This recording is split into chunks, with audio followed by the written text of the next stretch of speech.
Hello and welcome to Mind Shifters Radio. I'm Tim Hayes. I'm your host for the first hour. And today is Thursday, May 1st, 2025. As always, we're grateful to everyone who's joining us here today, whether you're listening live or through the archives, as we spend another couple of hours teaching and supporting people in using some of the most powerful, effective, efficient, and accessible tools I've ever encountered. These tools are available absolutely free through the tireless efforts of Dr. Michael and Jeannie Ryce on the website at whyagain.org. If you go to that website and click on the two words that they start here in the upper left-hand corner, it will take you to a page where you can download and read Chapter 24 of Dr. Michael Ryce's book. His book is titled, Why Is This Happening to Me Again? And that chapter of the book contains a narrative description and explanation of the primary tool in this work. That tool is called the Reality Management Worksheet, sometimes called the Reality Management Wake-Up Sheet.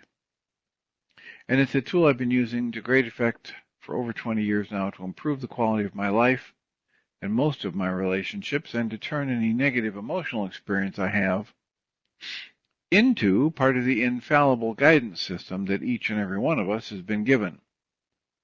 You can also download the actual worksheet process itself. It's a simple PDF file. Click the link, download it, print it off, copy it as often as you'd like, and use it over and over again, absolutely free.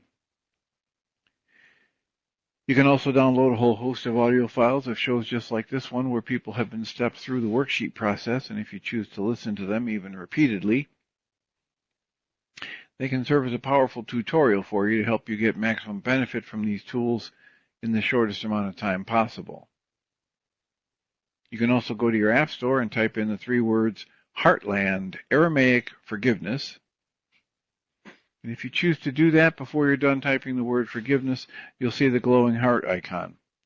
If you tap on that, it will let you download a completely free and private app that contains the Reality Management Worksheet.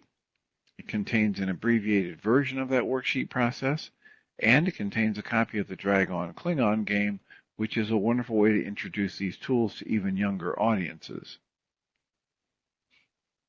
We hope people do all of that soon and often, primarily because it tends to improve the quality of people's lives the more they actively apply these tools in their lives.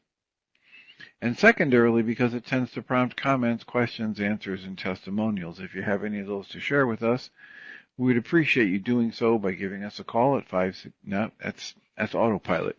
By sending me an email. You can email me at tjh@mindshifters-academy.org, and or you can email Jeannie at jeanie@whyagain.org. That's whyagain.org.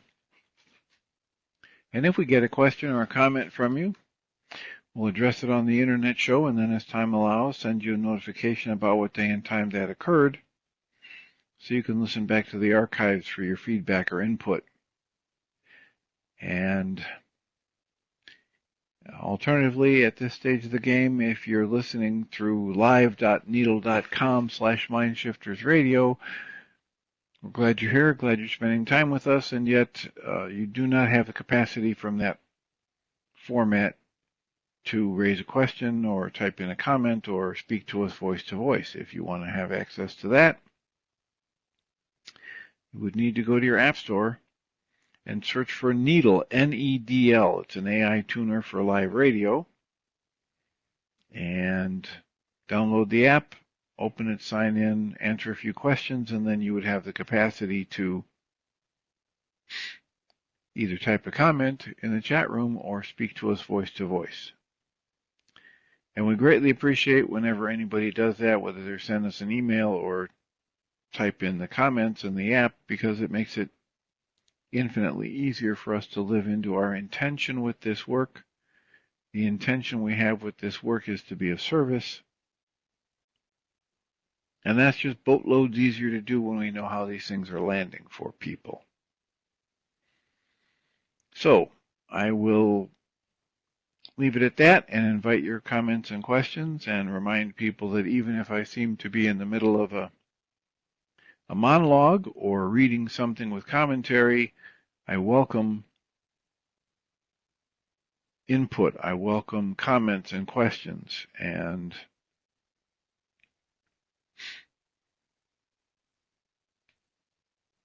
see them all as beneficial and additive. What we've been doing most recently on the internet show here is the second half of yesterday's show. I was talking about communication tools, specifically the tool by Micah Salaberios titled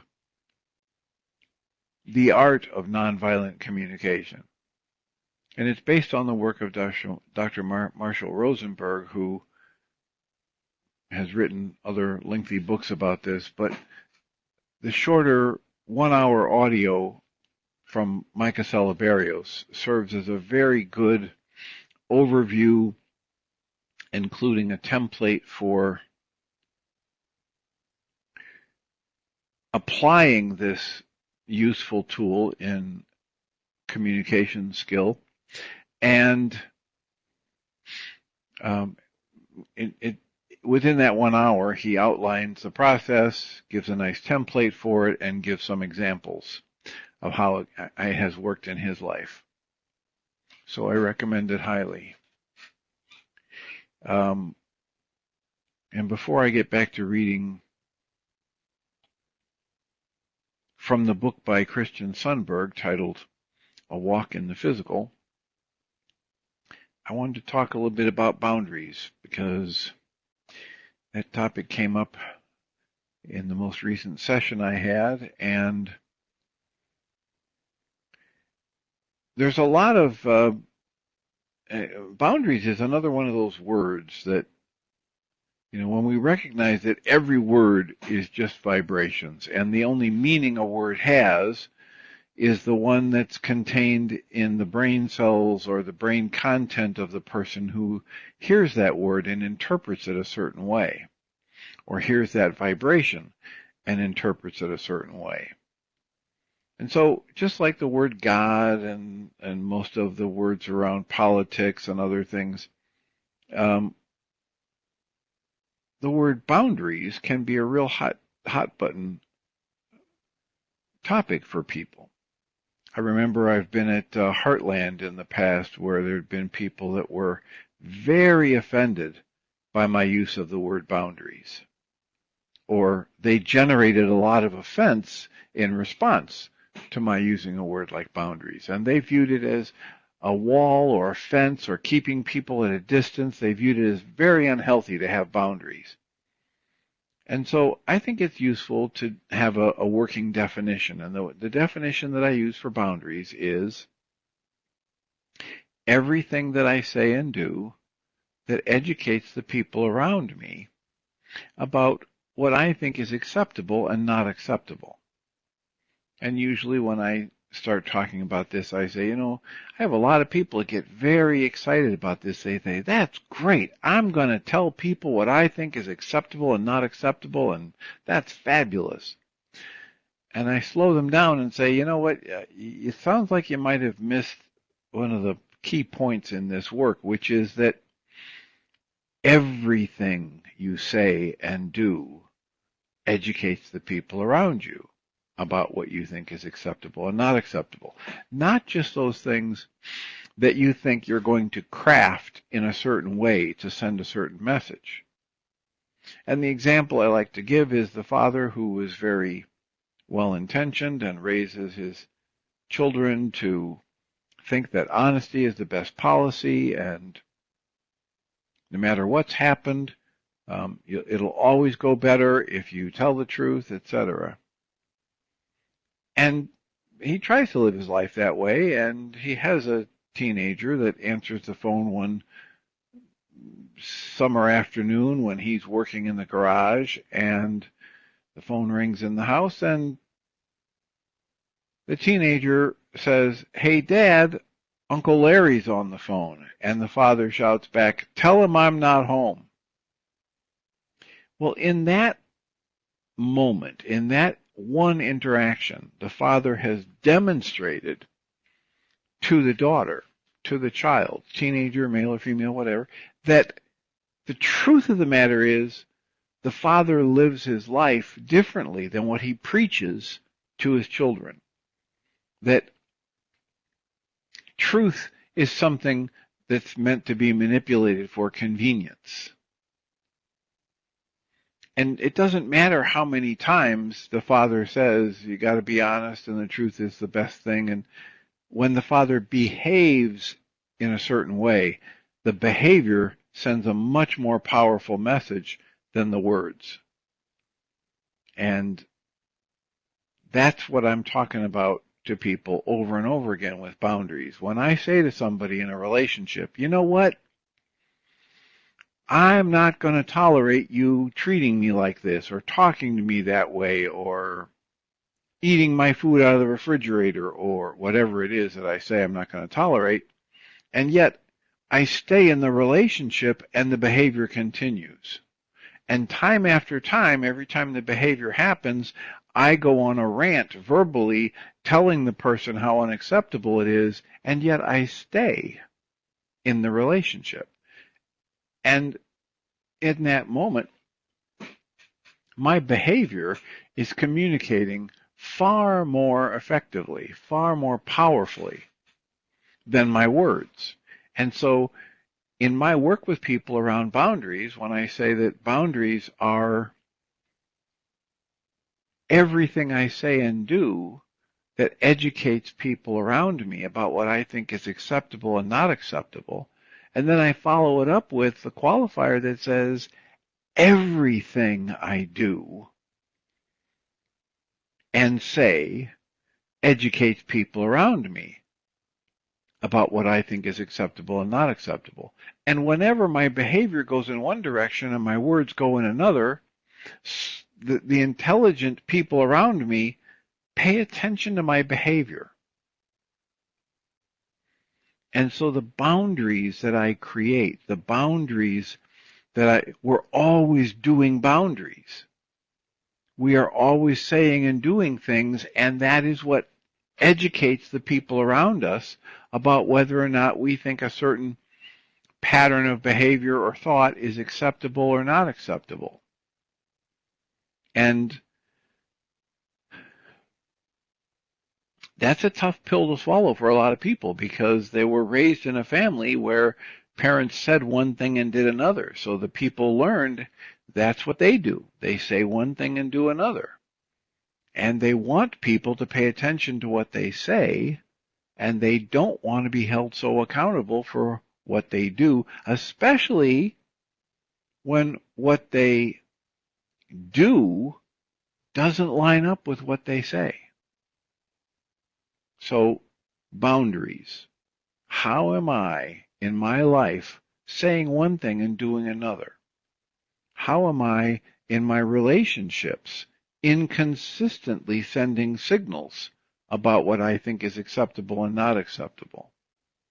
And the more I tune into that, the more I pay attention to that, the more benefit I can derive from the way I use my words and my behaviors to line them up, to be consistently representative of what I want to communicate.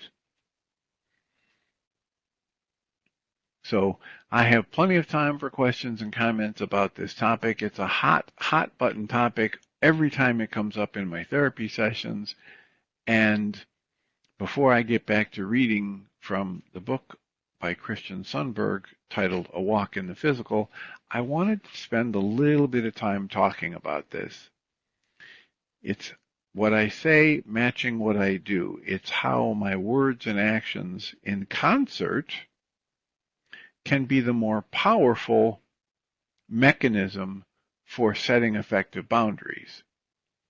And how I can pay attention to the fact that whenever my words and actions go in different directions, they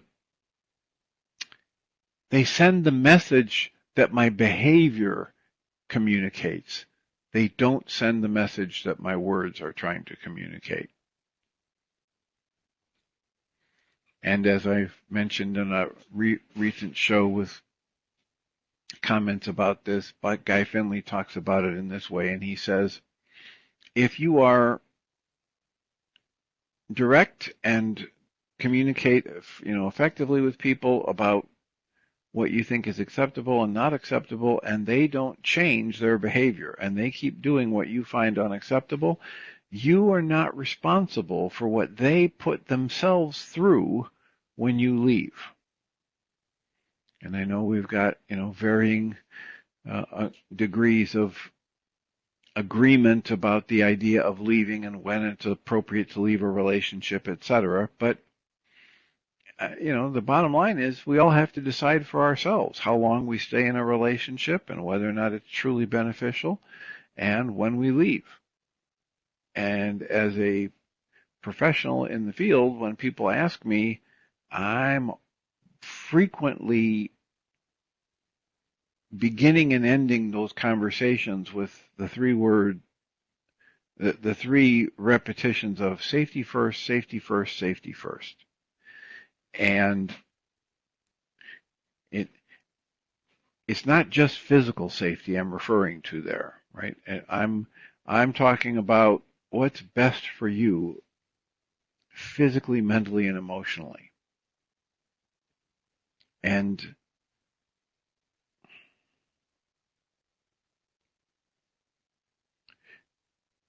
the better you get at tapping into your head, your heart, and your gut, if you think about it as having three different centers of information processing or information availability, I'm suggesting that people get better and better at tuning into what they're feeling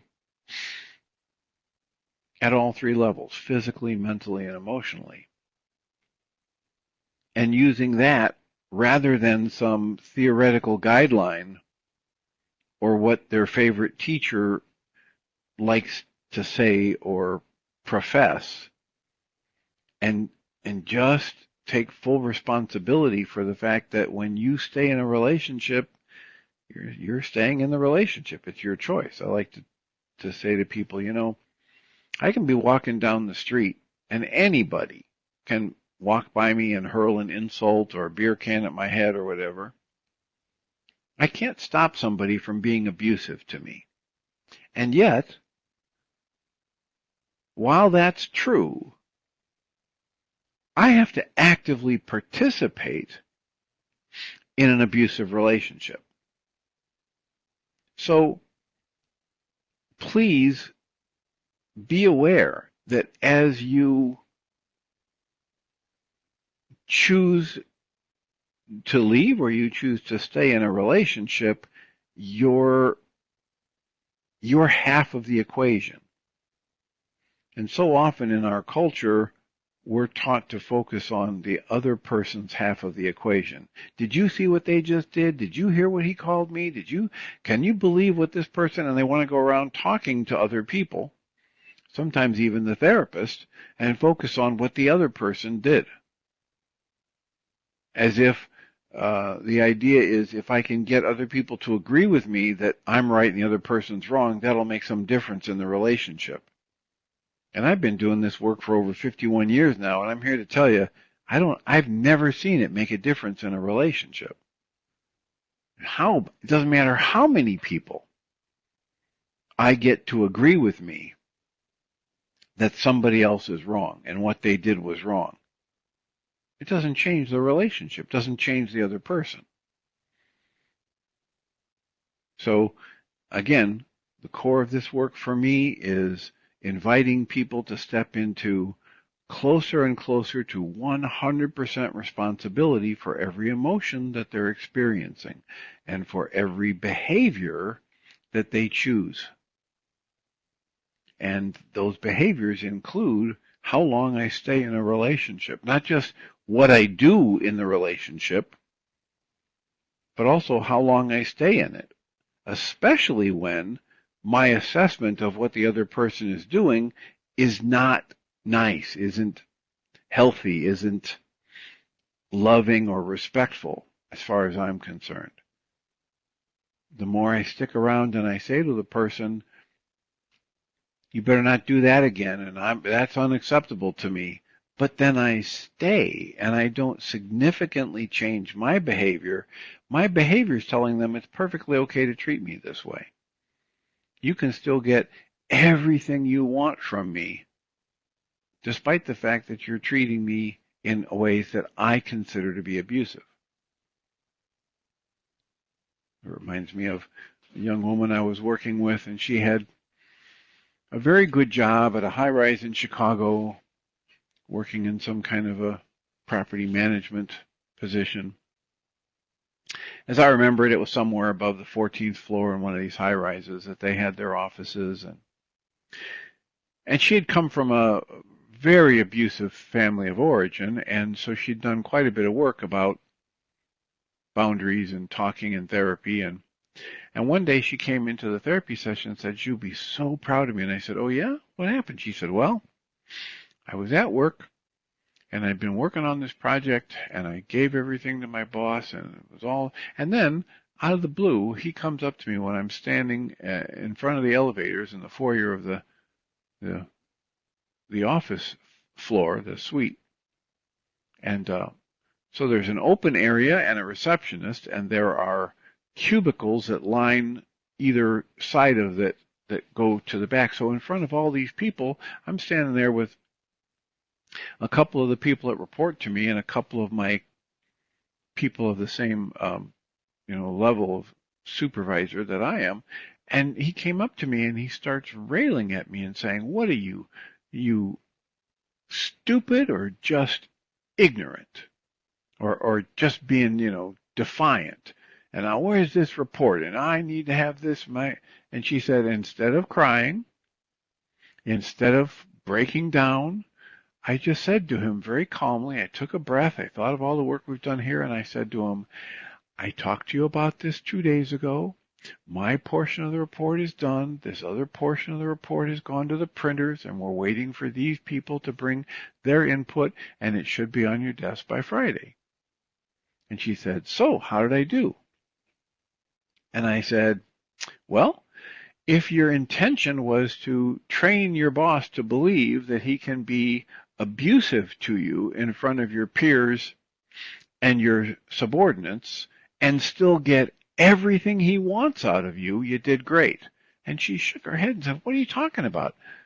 I didn't yell. I didn't get abusive back. I didn't cry. I stayed high functioning." And I said, "Yeah. And you gave him everything he wanted, despite the fact that he was swearing and name-calling to you in front of your peers and subordinates." And she said, "Well, what would you have done?" And I said, as truthfully as I know how, I have no idea what I would have done. I don't think any of us know what we would do in a situation until it happens. I said, I would hope that if it was me having a good day, I might do something that shows my boss that I disapprove of what he's doing, at the same time refusing to give him what he wants from me. And she said, "What would that look like?" I said, "Well, I might say something to him like, I find your tone unprofessional and your language abusive, and if there's something you have, some problem you have with my performance, I'd appreciate you discuss it with me in private," and walk away. Not mention anything about the specifics of the report that he is trying to pretend is the reason for his being there. He's clearly there just to intimidate you and ridicule you. He's not really there to talk about the report. And so if you hold a mirror up to him, you don't call him a bad name, but you can label the behavior as inappropriate or what you consider unprofessional, and you can make a professional request that if someone's going to have a problem with your performance, they address it in private. Doesn't mean they have to agree to do it, but you can make the request. And there's nothing that says you have to give somebody what they want right after they've been abusive to you. And she said, "Oh, I could never do that." And I said, "Okay, well then you're in a position where you have an abusive boss, and what you're telling me is your mind is telling you you don't have any options but to stay there and take the abuse." So we had the rest of the session, and a week or two later, I don't remember now, it was so many years ago, she came back and she said, "I did it and it worked. I can't believe it, but I did it and it worked." And I said, "You did what? And what worked?" And she said, "He did it again, and I did what you said." I said, "I'm not going to talk to you about this. I find your tone abusive and unprofessional." And 2 days later, he showed up in my office in private and apologized. And I said, "Well, that's a step." She said, "What do you mean it's a step?" I said, "Well, if he made a public insult to you, then the only thing that really corrects that is a public apology. But you do what you can." And she was on her way to understanding that when she holds a mirror up to somebody about their behavior, it's not the same as being abusive to them. And it puts her in a much better place to get more of what she can get out of life with a lot less frustration.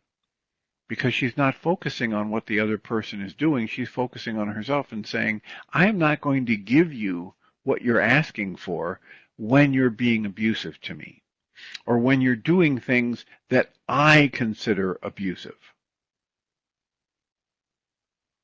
So that's a little bit about boundaries. I would be happy to discuss that more if anybody has a question. I don't see any comments on the app. So please feel free to type a comment in the app or press the phone icon to speak to me directly.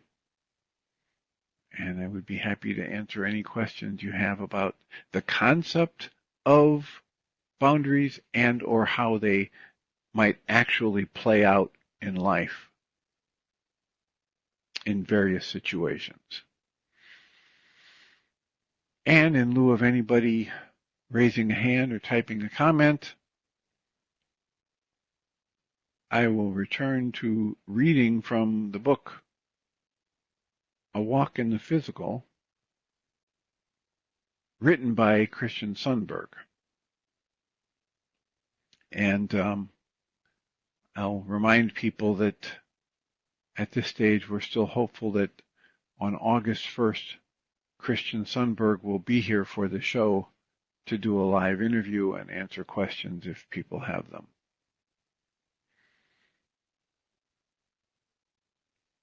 So,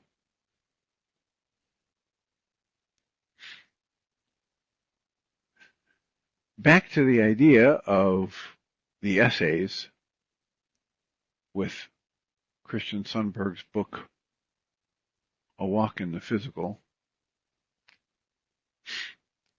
The last set of essays we were reading is titled Playfulness Over Seriousness, and the next essay in that list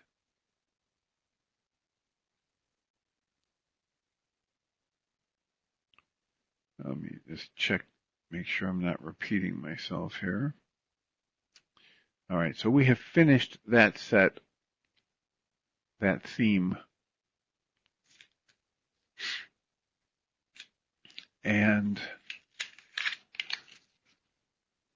apparently the note I had about what section I was reading next has escaped me. So I will come back to the list of essays. And I believe I was reading From Seeking Non-Physical Answers While in the Physical.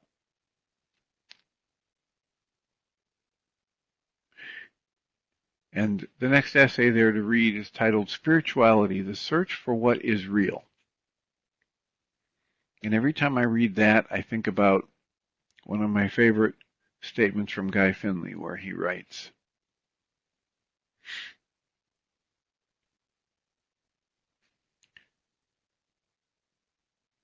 "There is nothing more practical than true spirituality." And that's because spirituality is a true spirituality, from the perspective of Guy Finley, is just the understanding of how things actually work. It would be the kind of thing that Michael Ryce talks about as divine law or natural law. They're not the rules that men create and pass ordinances about. They're just a description of how life actually works, whether it's the laws of physics or true spiritual law, fundamental law, natural law, whatever you want to call it.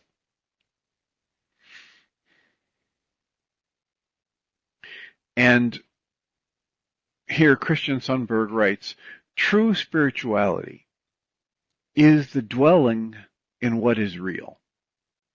It's not primarily adherence to ideas in the mind. This is an important distinction because as beings living in duality, we commonly feel that truth is to be found within certain ideas and not in others. Yet all ideas and all form exist within the one thing that is, or what we sometimes call God or Source, with a capital S. Source, with a capital S, transcends all the ideas and all the forms. And at the most fundamental level, capital S Source is the most real thing there is. Spiritual truth, then, ultimately does not need to be taken on faith. We're talking about something that's actually real. In fact, it's far more real than that which we commonly experience day to day. Because it is real, we have absolutely nothing to fear in honestly searching for what is real and in exploring what we personally feel is real.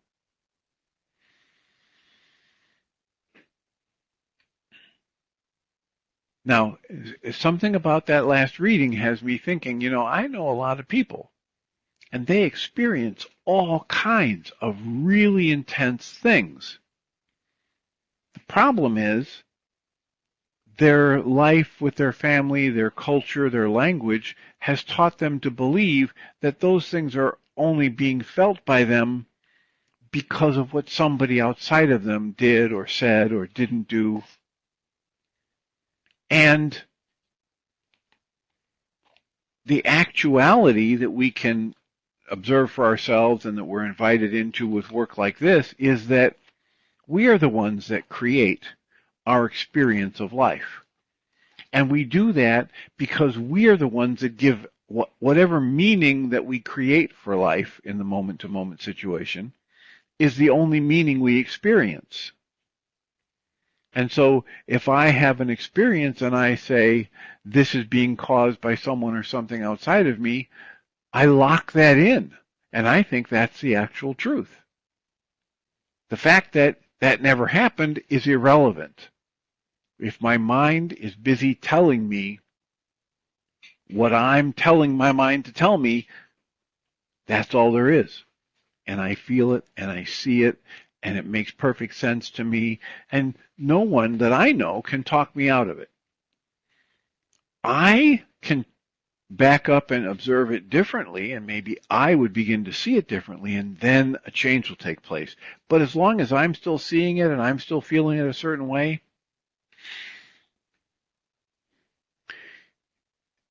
I think most of us who are listening here can attest. No one's going to change your mind when you know what you know. And you know that you're right, and you know how you know you're right, and you know the series of events that you've been through that as you experienced them and gave them certain meanings, they helped you understand what is right. And that's not going to change, at least from any kind of pressure on the outside. The difficulty is that what most of us don't understand is that we have been directly or indirectly coached into believing that just because two or more things happen in close proximity to each other, that means one of them caused the other. And this is called confusing correlation for causation, assuming that one thing causes another just because it happened soon after. And the example I like to give is, if I have somebody from another planet where they don't have an atmosphere, and we give them a spacesuit to protect them from our atmosphere, and we beam them down here, and they're walking around inside our house because we don't have a battery pack for the first week or so. And for the first week, every time they come into the living room that looks out over the gardens, everything is very quiet. And then, just coincidentally, the trees at the far end of the garden start to move, and then soon after that, the chimes right by the window start to move and make a noise. And our friend from another planet isn't used to noise because they have no atmosphere there to transmit noise, and they hear this, and it's just the most beautiful thing they've ever heard. And for whatever reason, just coincidentally, every time they're in that room, everything is quiet in the garden, and then all of a sudden at the far end of the garden, the trees start moving, the branches start moving, and then soon after that, the chimes ring out.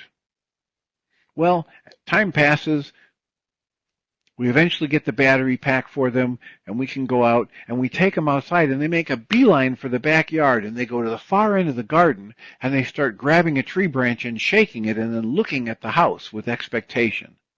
And we ask them, "What are you doing?" And they're saying, "I'm trying to make the chimes ring." And we say, "What are you talking about?" And they said, "When the trees move, it makes the chimes sound." Now, this is a person who knows nothing about atmosphere and movement of atmosphere that we call wind, and they've just had these two things happen over and over again in close proximity, and they made the assumption that one thing is causing the other. But we, who have access to the ability to perceive the atmosphere and the air and the wind, we happen to know that there's another force altogether, that this person, because they're isolated in this spacesuit, they don't feel the wind, and they've never had an experience with that on their planet, so they don't know that there's another force altogether that's unseen by them that's causing both the tree branches to move and the chimes to move. Sometimes people say, "Okay, what do you want me to do with that?" And I say, "Well, have you ever asked someone to do something, like one of your children? If you're one of those people who has and asked them to do something and walked out of the room and come back a half an hour later and they haven't done it. And as soon as you find out that they didn't do what you told them to do, your anger comes up."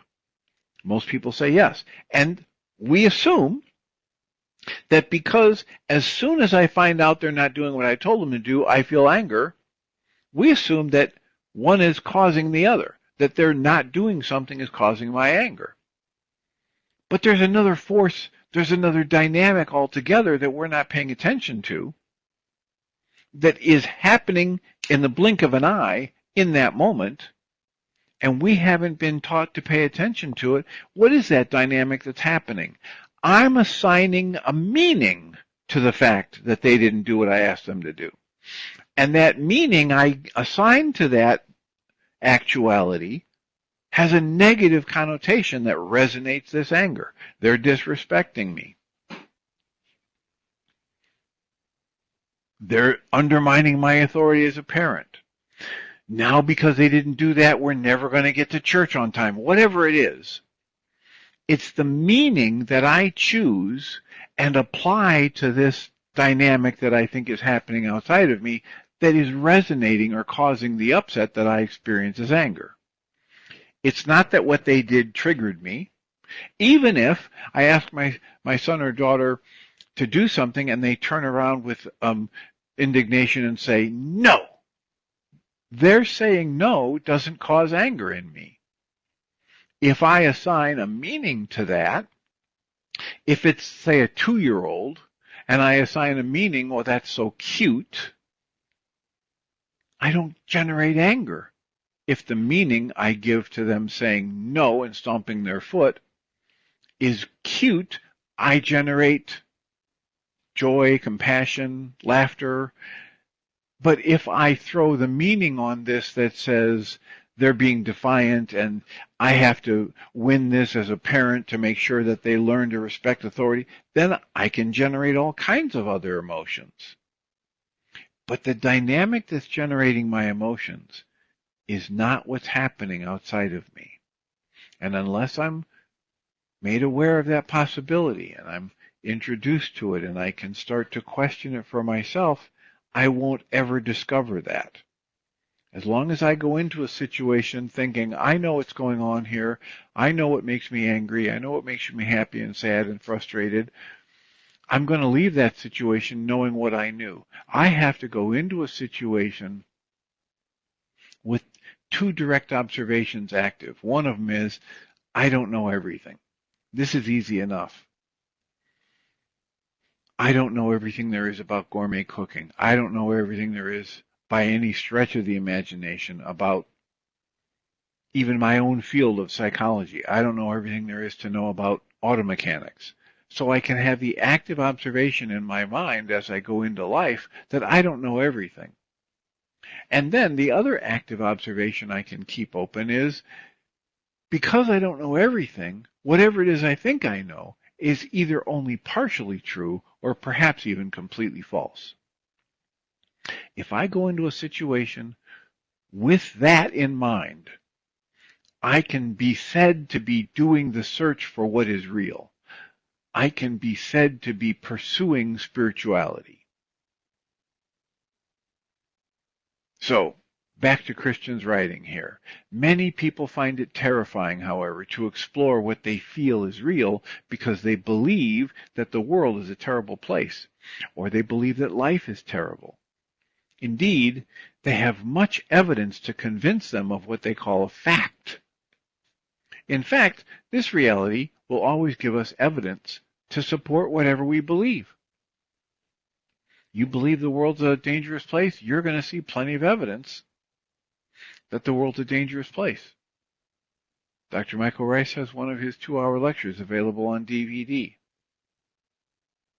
It might be Empowered to Heal. I think it's Empowered to Heal, where he talks about the quantum soup of all potential is out there, and as I choose an energy, a filter in front of my brain, if I have it set to hostility or fear, it's sending out energy that collapses the quantum potential so that my experience of life will match the filter I have set.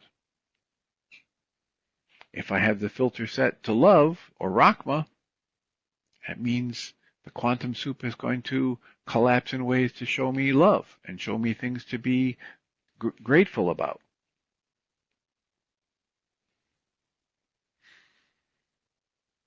So Christian goes on and says, in fact, our reality, the one we're living in, these fundamental rules, will always show us evidence to support what we believe.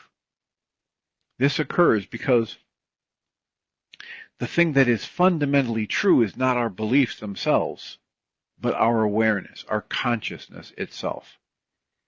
Nothing is ever believed, conceived, or experienced without your awareness of it.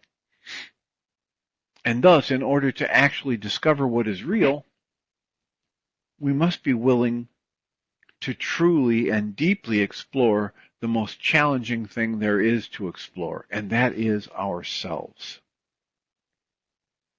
Spiritual growth can occur when one commits to the honest pursuit of what is real within oneself.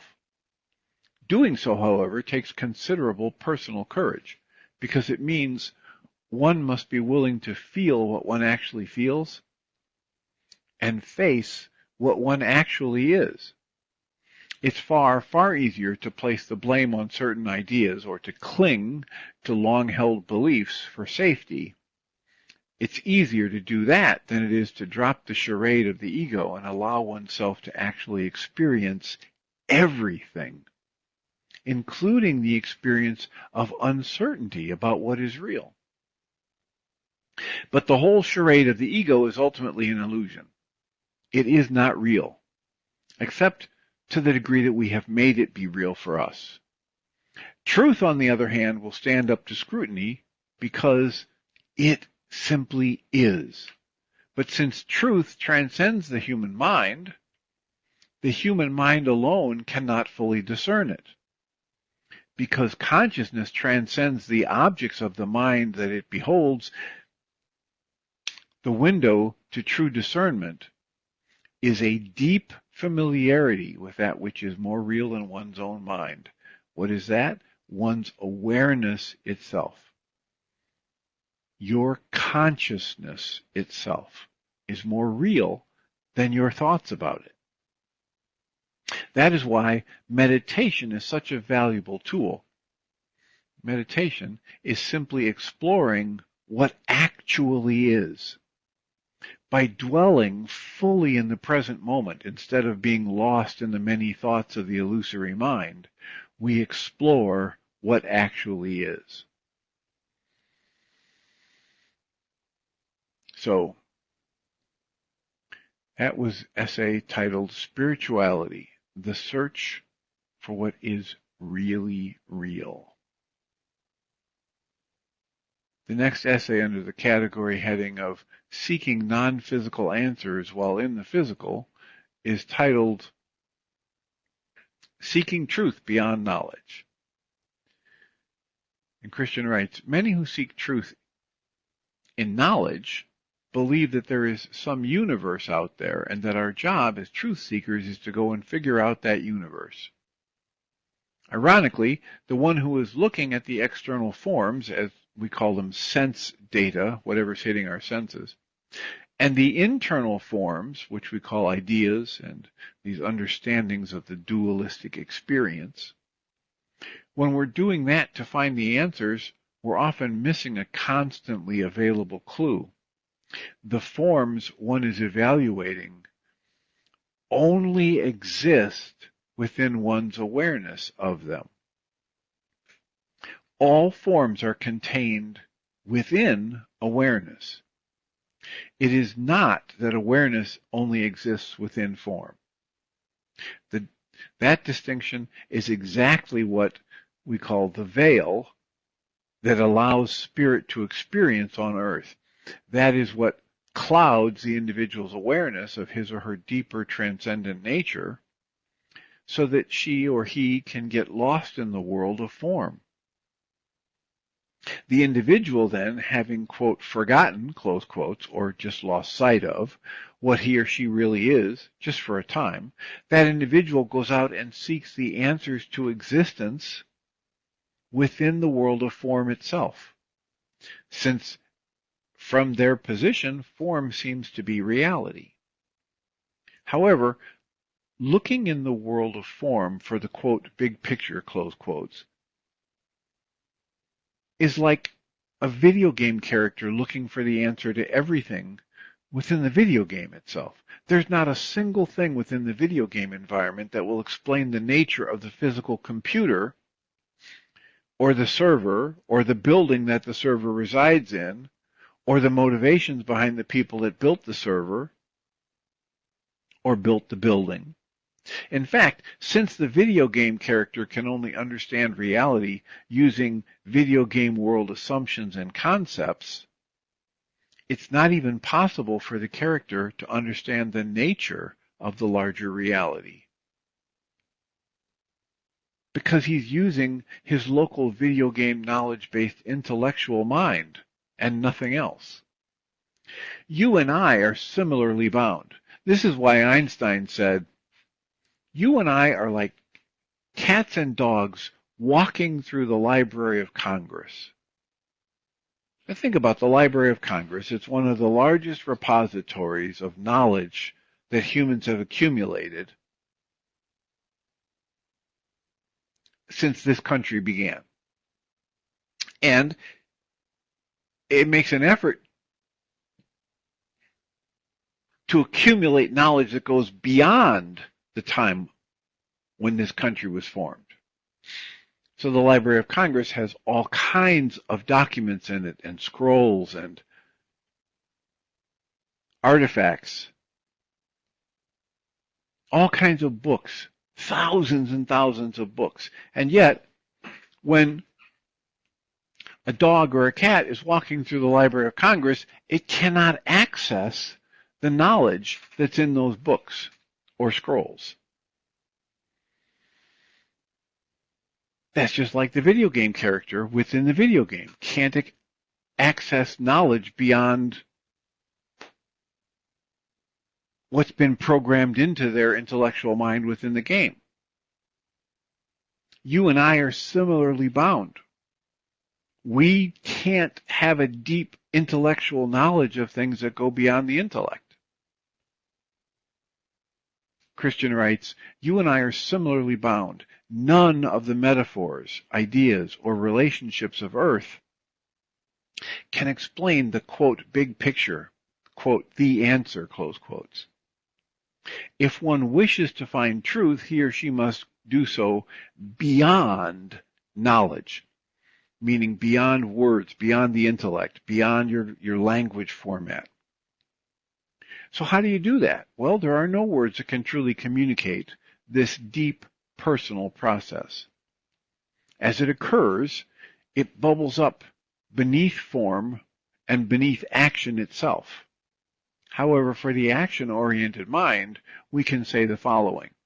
One can seek truth beyond knowledge by consistently and genuinely moving one's focus towards that which does transcend the boundaries of realities. What is that? Awareness itself. Practicing shifting your focus of your attention to awareness itself. Or if the phrase awareness itself is too vague and an object of attention is needed, we can say instead, shift your focus of awareness to the present moment itself. In order to do so, one must be willing to consistently and genuinely direct one's attention away from the thought and the form towards what actually is. One must be ready to surrender, to completely let go of all the stories and all understandings of the mind, and meet the present moment fully. This can take considerable patience and persistence, as we tend to build up a huge amount of thought and idea momentum over the course of a lifetime. In fact, one should be willing to let go even of the need to find the answer. Now, every time I read this, I think about the Way of Mastery in Lessons 7 and 8, and the idea over and over again about how if I'm focused on thought, if I'm focused on thinking about the truth, I'm lost. This is why they give the exercise of sitting in a chair for just 5 minutes, as though you were the awakened Christ, as though you were the awakened mind, an awakened spark of the one divine mind. And you just allow your awareness to expand. And there's another segment in the Way of Mastery Q&As where it talks about there is an instant in each moment that you experience before your thought kicks in to label it, where there is no thought. There is just this pure experience of the direct flow of life in, through, as, and around you. And one really good exercise is to become aware of that instant and then work to expand it from an instant to a moment and then a little bit longer moment. It's in that moment, before thought takes over, before judgment hits, before my conditioned response wants to motivate me to an action based on my judgment. it's in that moment where there's far more available to me than anything my intellect can generate. So Christian goes on here and he writes, the benefits of such a practice may initially seem incomprehensible to the mind, and yet, despite the challenge and the fact that the benefits may initially be hidden, such a pursuit of meditation is incredibly worthwhile. For indeed, our greater nature never leaves us. And beneath all of the illusion we've become so tied up within, the greater truth of our powerful, formless being always remains available to us. The answers that are there far exceed the answers of the local human mind. In other words, your thoughts about yourself are nothing compared to your true nature. Your thoughts about your life, the people around you, are nothing compared to their true nature. In other words, actually, when you think you know somebody because you've lived with them for years or because they are your son or daughter or your husband or your wife or your parents or whatever, and you think you know them in that moment, what you're doing is this, it's like taking one snapshot picture of that person or of the Grand Canyon or of, the shoreline of an ocean, and then assuming that that picture you have is the ocean or it is the Grand Canyon or it is the person. It's absurd when you stop and think about it. And yet we aren't trained to be aware of that absurdity. We're trained to believe that what we think and believe is the real truth. And one of our biggest tools for correcting that is when we can become aware that anytime we have a tightness or a tension or an emotional state that we don't prefer, the best use of that experience is as an alarm system that's trying to tell us that whatever we've done with our thought and our belief system is not accurate. And if we let go of it and ask to be shown a different way to look at this or a different way to interpret this or a different way to experience this, that's like throwing the door open to another dimension of life and experience that's far more expansive than anything our language or words can describe. So thank you for being here and listening. There aren't any callers that I can be aware of or comments, so I will wrap up this first hour. Michael and Jeannie should be on within this next few minutes. I'll remind us all that we come from love. We're made of the stuff we call love. We actually are love, and everything else is false. This is a Thursday. There will be a support group tonight from 6:30 to 9 p.m. Central. All the information you would need to join us absolutely free is available on the MindShiftersAcademy.org website. Blessings.